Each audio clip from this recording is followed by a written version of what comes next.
Welcome to the College Admissions Process Podcast presented by Prep Expert. Prep Expert offers live online SAT and ACT courses with the best score guarantees, instructors, and curriculum. Go to prepexpert.com to guarantee your child's success. What's up, podcast friends, and thank you for listening to the College Admissions Process Podcast. While analyzing the podcast data, I realized that many of the earlier episodes, some of which received the most overall downloads and are still extremely relevant today, are not being listened to as much as the newly released episodes. This is why I created the alphabetical list of colleges available on the podcast with the link to the related interview to the right of each school. Please use the alphabetical list as part of your college search, which can be found in the show notes and on my website, www.collegeadmissionstalk.com. The alphabetical list serves as an on-demand virtual college fair with schools from throughout the country. To highlight how valuable the alphabetical list is, I will release past episodes that receive the highest overall downloads on Wednesdays throughout the summer.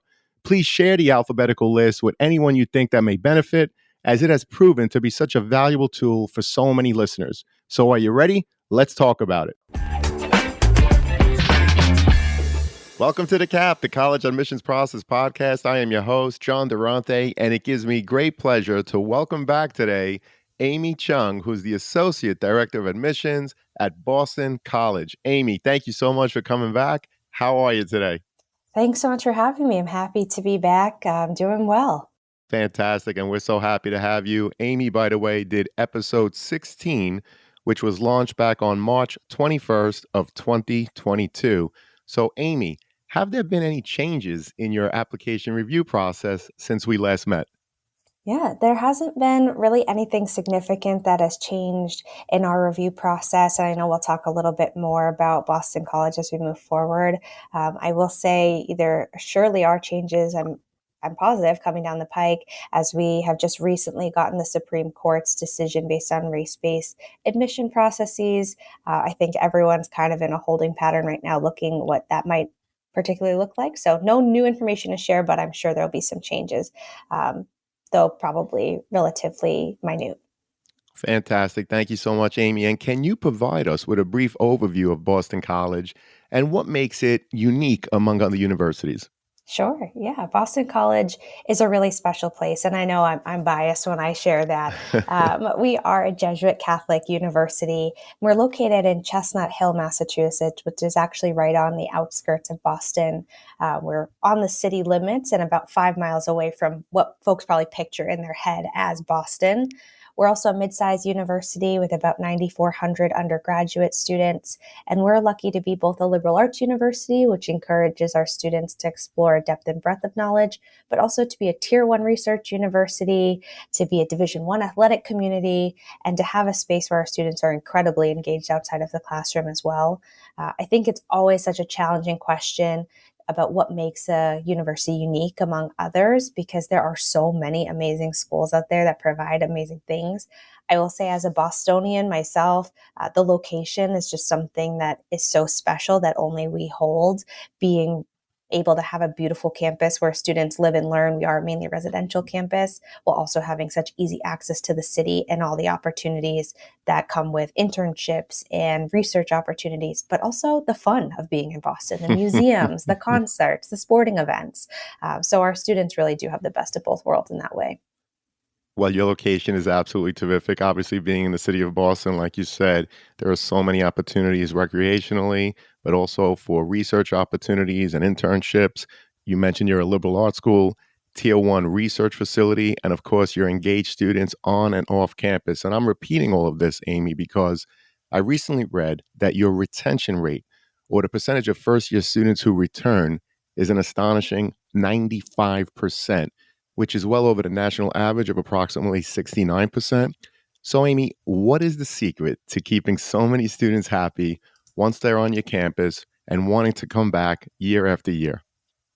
Sure. Yeah. So I don't think it's a secret, right? I think we are incredibly lucky to have a community here that is unlike any other I've ever been a part of. I think a lot of that comes naturally by the types of students that we're engaging with and the students that we're attracting based on our Jesuit identity. But a lot of it is really intentional, right? The Jesuit mission really revolves around mentorship and conversation partners and growth of the entire person. And so I think not only are our students challenged and engaged in the classroom, especially during their first year, but they're asked questions about who they are and who they want to be. And I think that really engages them on this journey that they have at BC.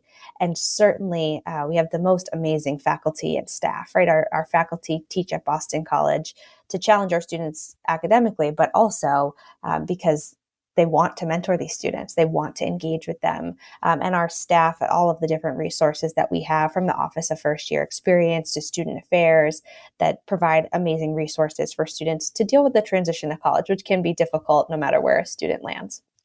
So you mentioned your Jesuit mission, your engaged students, and of course your faculty who serve as mentors to those students. So I was wondering what qualities or characteristics does Boston College look for in prospective students? Yeah, I think every school is looking for students who are academically prepared, right? Students who have the foundation to find success in the classroom while still being challenged academically. But beyond that, for us, we're looking for students who are passionate, right? That's really what I look for when I read applications because there are so many incredible students that do amazing things.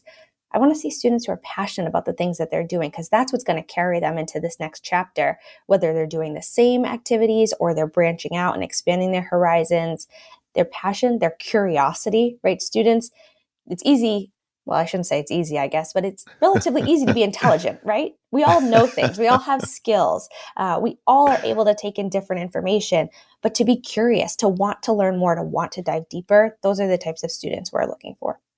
Excellent. And Amy, could you walk us through the general application process at Boston College, including important deadlines, requirements, and frankly, anything else you wish to share with our listeners? Sure, sure. So I would say, our review process, I'm sure you hear this over and over again, especially if you're a regular listener of the podcast, but we have a holistic review process, right? We want to get to know our students as more than just the grades they've received in the classes that they've taken.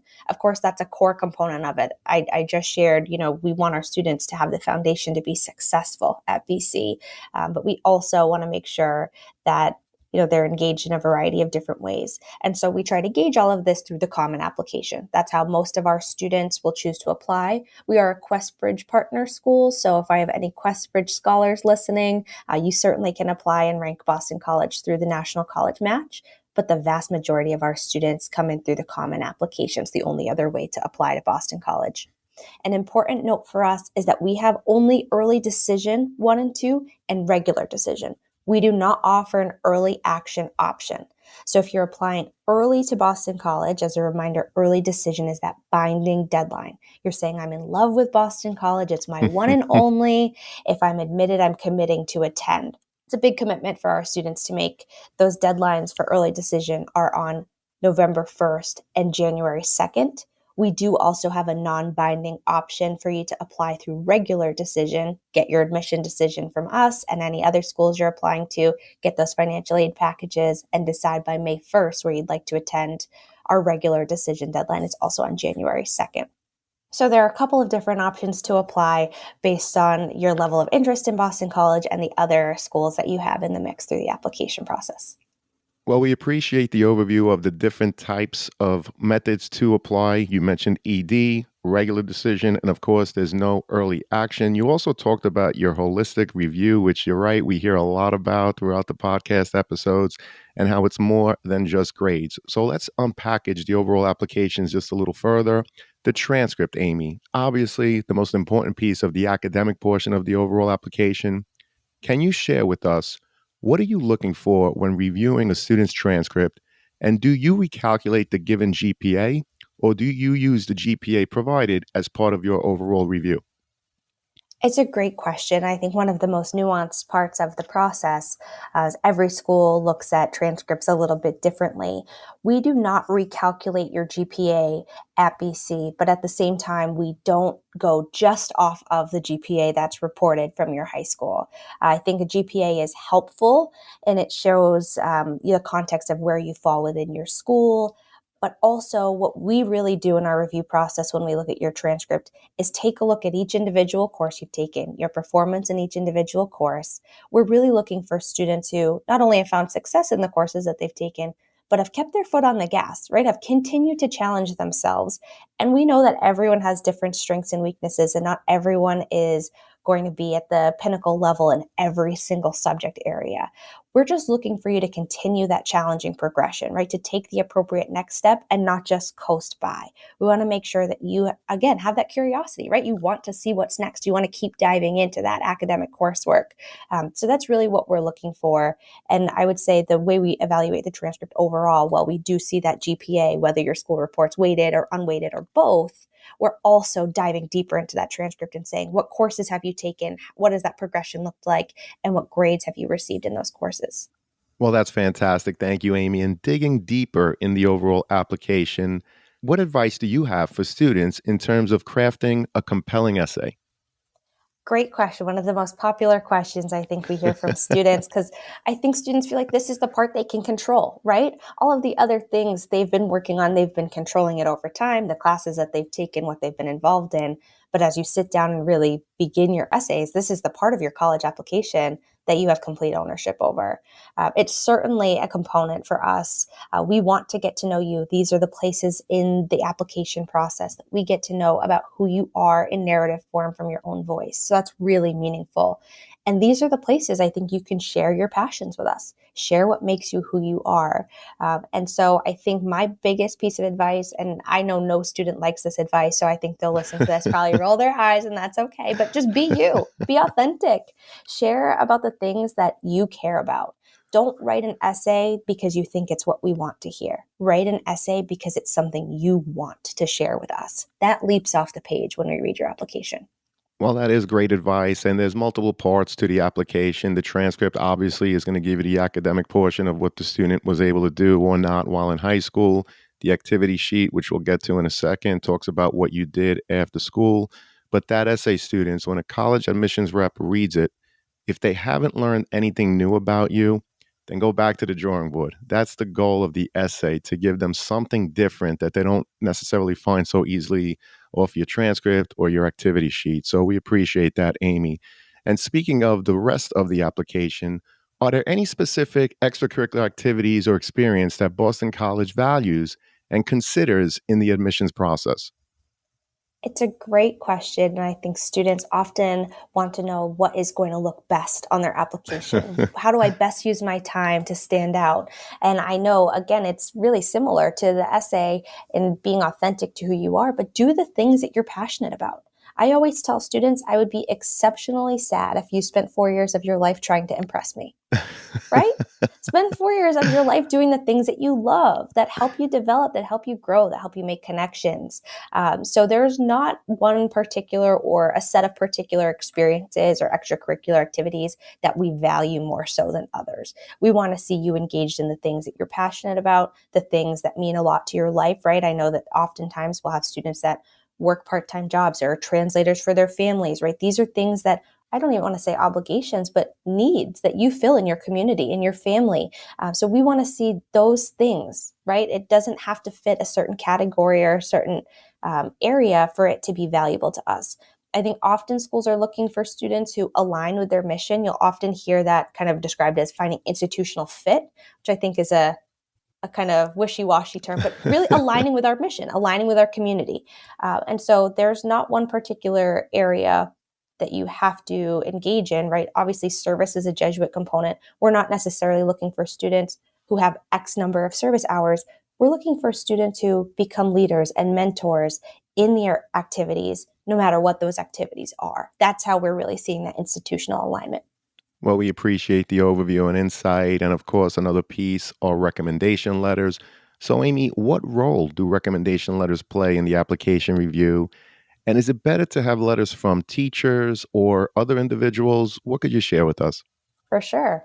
So at BC, we do require two recommendations from teachers and one from your school counselor. And really, what we're trying to get to the heart of in these recommendations is who you are as part of your community, what your work ethic is like, what your character is like, how others kind of perceive you in the community. And so that's really helpful for us to have. We certainly know that our students are engaged in other areas. They might have advisors or bosses or coaches that would write them really strong letters. I always say if we can learn something new about you through an additional letter of recommendation, we're always happy to read that. But be mindful of the fact that there's a lot of reading going on, right? And so I know there are probably many people that could speak very highly of you, but we want to learn new information from any additional recommendations. I will also say we don't require anything in particular based on your major, right? If you're applying to a science program, we don't require a recommendation from a science teacher specifically, but some schools might have a little bit more nuance in what they require. So just asking admission counselors, reading on the websites, what is going to put you in the best position for each individual school. Well, I appreciate you mentioning that again. If you're going to be a science major, you don't necessarily have to have a recommendation letter from the science teacher. And of course, it's always great to reach out to you in your office or, of course, check your website. And by the way, Amy, I always put the Office of Undergraduate Admissions in the show notes. If there are any other links you want to provide to students and parents, send it to me. And of course, we'll make it available in the show notes. Now, I know that BC is also test optional. Amy, would you be able to share with us the percentage of students that apply without submitting their test scores, but also the percentage that was actually admitted? Absolutely. Yeah, this varies a little bit year to year and what we've seen from our test optional policies in the few years that we've had them. And so please just know that this could change over time. But over the last few years, it's seen approximately 60% of our students apply without test scores. And for our enrolled classes without test scores, they've been about 50-50. 50% have submitted and 50% have not. So students can certainly be competitive candidates without their test scores. I know that this is such a hard thing to wrap your head around if you're not in the process of reviewing applications, but I truly mean it when we say if your test scores are there, that's one of the factors in that holistic review process. If your test scores are not there, it's not a factor that we're considering. It's as simple as that. Hey, podcast friends, if you've been enjoying the College Admissions Process podcast, I'm excited to share my new book, Straight from the Admissions Office Insider Strategies for College Applications. It's packed with insights and tips from over 250 podcast episodes with admissions professionals designed to make the college process less overwhelming. Whether you're a student, parent, or college counselor, it's a valuable resource for navigating the admissions process. By grabbing a copy, you're also helping to support the podcast. The links are in the show notes. Thank you, and best wishes to all with the college admissions process. Well, we appreciate that. And it's a message to students that certainly prepare for the SAT, ACT, take both. Obviously, do your best. If you fall within that mid 50 or higher, and that score represents who you are as a student, my advice would be submit. If it's lower, then you should rest assured that you have the option not to submit. Correct, Amy? Absolutely. Yeah, I always tell students if you open that score report, I age myself. I say you open that envelope and pull out the score report. I'm sure they're downloading this on an online portal. But if you look at those scores and you say, yes, that's a great representation of who I am, and it aligns with those averages at the schools you're interested in, that might be a really good indicator to submit. If those scores don't excite you, they don't make you feel like, yeah, that's who I am as a student, then maybe it's best not to submit them, right? You get to put your best foot forward as you review what schools are looking for and what you'd like to submit as part of your application process. Well, it's great advice and insight. I particularly appreciate how you shared the data, which, by the way, is pretty consistent amongst most colleges and university. You said approximately 60% apply without submitting their test scores. And in terms of the students that are enrolled, it's somewhere at the 50-50 range, which again is pretty consistent right now. So, Amy, are there any specific financial aid or scholarship opportunities available for prospective students? And how can students and their parents best navigate the financial aspect of attending Boston College? Absolutely. I think this is one of the most challenging pieces of the college application process and one that weirdly gets overlooked, right? We think about college admission and we don't think about college financial aid, which college is such an investment and I think a well worth it investment, but certainly one you have to plan for, right? The price of college is exponentially increasing. And so we're truly blessed at Boston College to be one of 21 colleges and universities in the country that practice need blind admission and meet 100% of your demonstrated need. So, what that essentially means is that we are looking at a couple of different forms. We'll require both the FAFSA, which is the federal form, and the CSS profile, which is a form run through the College Board that gives us a little bit more information about your financial standing. Our financial aid office will look at those. They will determine from those forms what your expected family contribution is. You'll often hear that referred to as your EFC. We'll look at the overall cost of attendance at Boston College and subtract that expected family contribution, and what's left is your demonstrated need. We are committed to meeting 100% of that need through scholarships, grants, loans, and work study. Sometimes what we estimate in our forms find as your expected family contribution might align perfectly with what you and your family have budgeted, but forms don't capture everything, right? So there might sometimes be a discrepancy there. I really encourage students and their families to utilize the net price calculator. Every single school is required to have a net price calculator on their website. Some, I will say, are better than others, right? Our financial aid office is really committed to making sure ours is accurate. They share with us that if it's given appropriate information and nothing drastically changes between your estimate and the time you're filing for financial aid, it should be within about 90% accuracy of what your financial aid package will look like at Boston College. So I always recommend you utilize that to get a sense and to have those conversations as you move forward, especially because we are very driven by need-based aid. With this incredible, generous need-based aid policy, we are really focused on our need-based aid. We do have one opportunity for a merit-based scholarship. It's our Gabelli Presidential Scholars Program. It is a 4-year full tuition scholarship. It's typically granted to about 18 students each year, so it's incredibly selective. There is no separate application process for that. You need to apply to Boston College by November 1st in order to be considered. You do not need to be an early decision candidate. You certainly can be and be considered as you'll apply by November 1st if you apply early decision 1. But you can select regular decision on the common application, which is that non-binding deadline, and submit by November 1st to be considered for that program and for that full scholarship. We are also Division I athletics, so we do have athletic scholarships for athletes available, and we're happy to apply any private scholarships that you might have from your community, from your job, things of that nature. But here at BC, very primarily focused at need-based aid. Well, I'm glad that you mentioned the Gabelli Scholarship and so much more, in particular the net price calculator, which, as you said, every school needs to provide one. Usually it's on their website and, quite frankly, easy to find if you just do a Google search, net price calculator, Boston College, or whatever school, and you'll find it. And that's another conversation that comes up a lot in terms of parents and students not having the financial conversation early, right? We never want to hear of a student who's accepted to their top choice school only to find out that they can't afford it. So again, students, parents, very important to have these conversations often and early, but also use the net price calculator for any colleges that you're interested in. So we appreciate that again. And Amy, what resources or support does Boston College provide to help students transition from high school to college, especially for those students who may have had an IEP or perhaps a 504 plan while they were in high school? Absolutely. I think this goes back to our conversation about the retention rate in the first year and that 95% of our students are staying from year 1 to year 2. We have so many resources. We have a full office of the first year experience, really committed to making sure students know what they need, know what questions they need to ask, and maybe answer some of those questions before they even know that they have them, to provide mentorship and resources and to help them transition to life as a Boston College student. We certainly have amazing resources for students with developmental disabilities, learning differences, physical disabilities. Our Office of Disability Services is incredible in the accommodations that they're able to provide.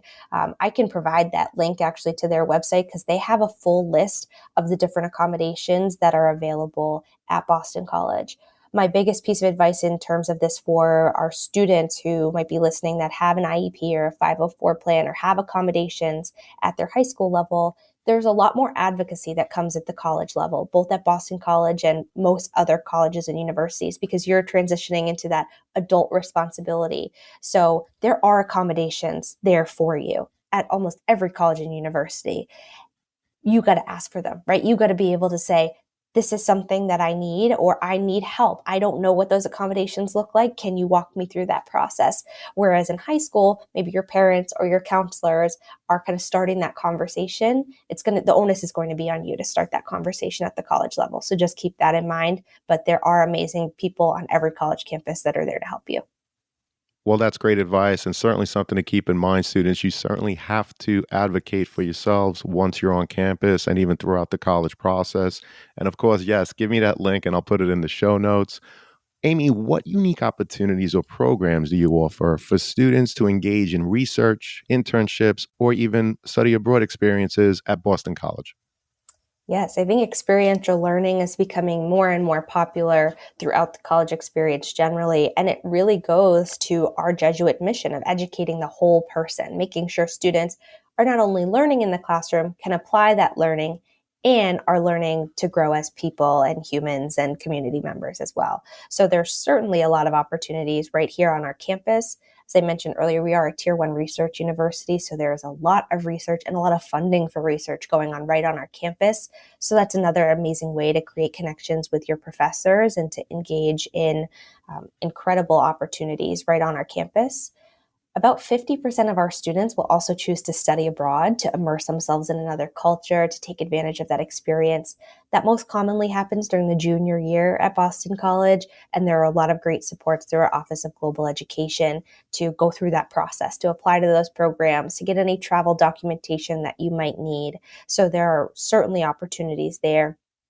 And internships are aplenty, right? I think internships have grown in popularity across the board, and certainly being located right outside the city of Boston, there are so many opportunities.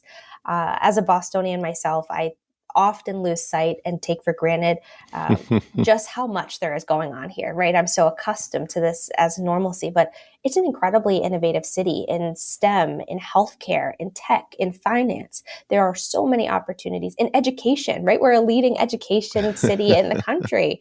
So there are a lot of opportunities for our students to engage in internships locally, but our Career Center will also help our students find internships at home or abroad in different places. If you're interested in going home for the summer, spending time with your family, and getting internship experience, that's certainly an opportunity that's available to you as well.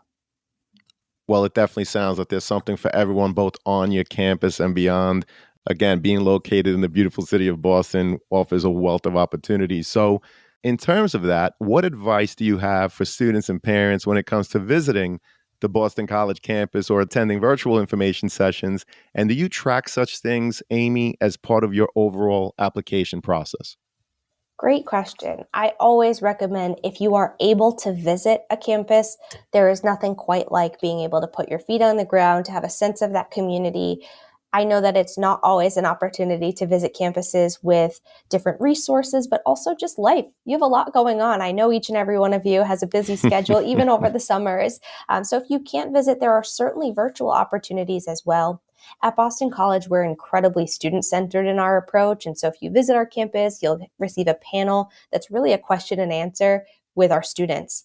And if you attend a virtual information session, you're going to get the same experience, right? We want to make sure you have a chance to talk to our students who live these experiences every single day, people that you might be able to resonate with, that you can ask questions that are pertinent to you and your experiences and what you're looking for in your college process. We'll have some virtual information sessions throughout the summer, and we have great opportunities to engage with us virtually in the fall as well. We actually have opportunities for Eagle for a discussion. So one-on-one conversations with a current student, not even a question and answer in a full group portion, getting to talk about the things that you're most interested in. And we try to match students based on their interests and their registration form as well. And I would say for us, we don't track demonstrated interest, right? So some schools will track if you've visited or if you've engaged with them in a variety of ways. Our goal is that if you are engaging with us, whether that's exchanging emails with myself or one of my colleagues, talking to us on the phone, coming to a tour, coming up to say hello at a college fair, we want that to be for you, right? This is your college search process and your research that you're doing. We do not want you to feel the pressure of having to impress us through this process. We want you to be able to be authentically who you are and ask us your questions and gather the information you need to make your decision on whether you'd like to apply or whether you'd like to attend. So we won't track any demonstrated interest. We're always happy to hear from you, but don't feel like, oh, I have to reach out and make sure they know that I'm still interested. We figure if you're applying, you're interested. So please make sure that if you're engaging, it's meaningful to you, because for us, that's really what it's all about. Well, that's great insight. And this has been a terrific conversation. Amy, before I get to the last question, I just want to ask, is there a question that I didn't ask that you wish I had, or another topic that I didn't bring up that you'd like to share with us now? No, I think we've covered quite a bit. I think the only thing I will kind of highlight that I probably should have brought up in our review process, I know we talked a little bit about essays, but Boston College does have an additional writing supplement as well. We actually just put our new supplements up on the website for the upcoming year. So while the common application doesn't open until August 1st, you might be able to get a head start on those Boston College writing supplement essays. So I always just like to give a little bit of warning about that so it doesn't catch you off guard as you're kind of coming down the pike and submitting those applications. Well, thank you so much for that great advice and insight. Amy, this has been terrific. And unfortunately, it does lead us to the last question, which is, what are your top three pieces of advice that you would provide students and their parents getting ready for the college admissions process?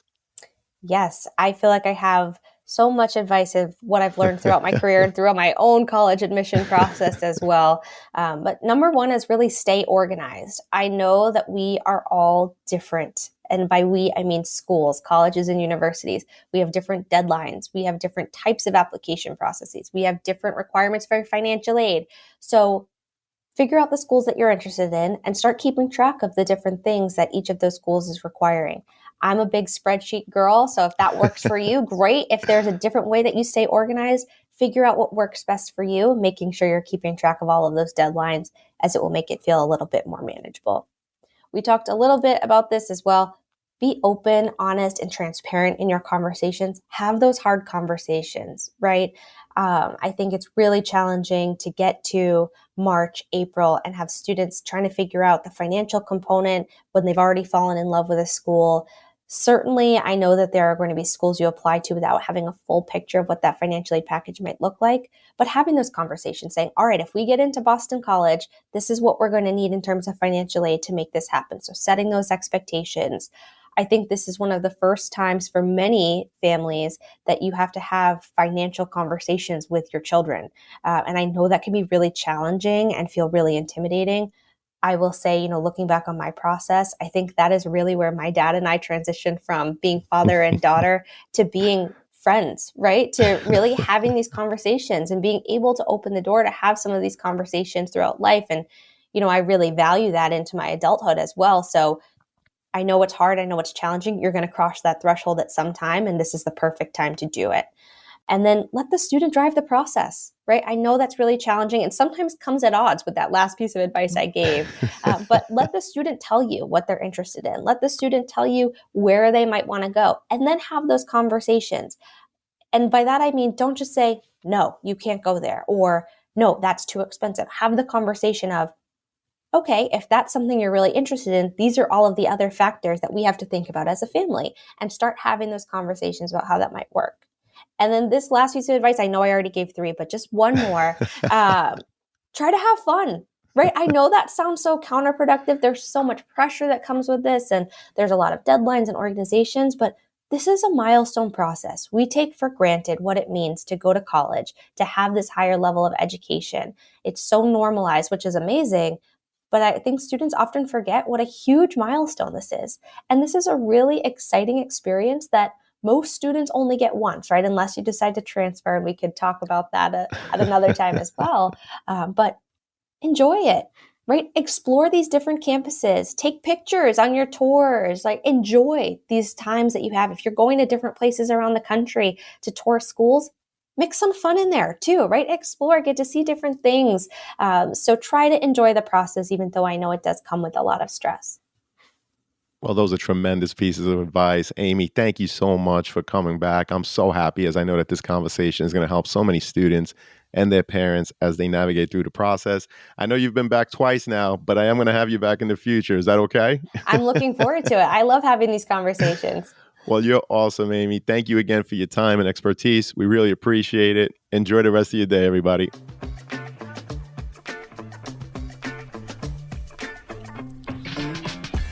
Thank you for joining us on this episode of the CAP, the College Admissions Process Podcast. We hope you enjoyed the show. If you did, please don't forget to tell a friend and follow us on Facebook, Instagram, Twitter, and wherever you listen to your podcasts. I am your host, John Durante, and I look forward to seeing you on the next episode of the CAP. Thank you for listening to the College Admissions Process Podcast presented by Prep Expert. Prep Expert offers live online SAT and ACT courses with the best score guarantees, instructors, and curriculum. Go to prepexpert.com to guarantee your child's success.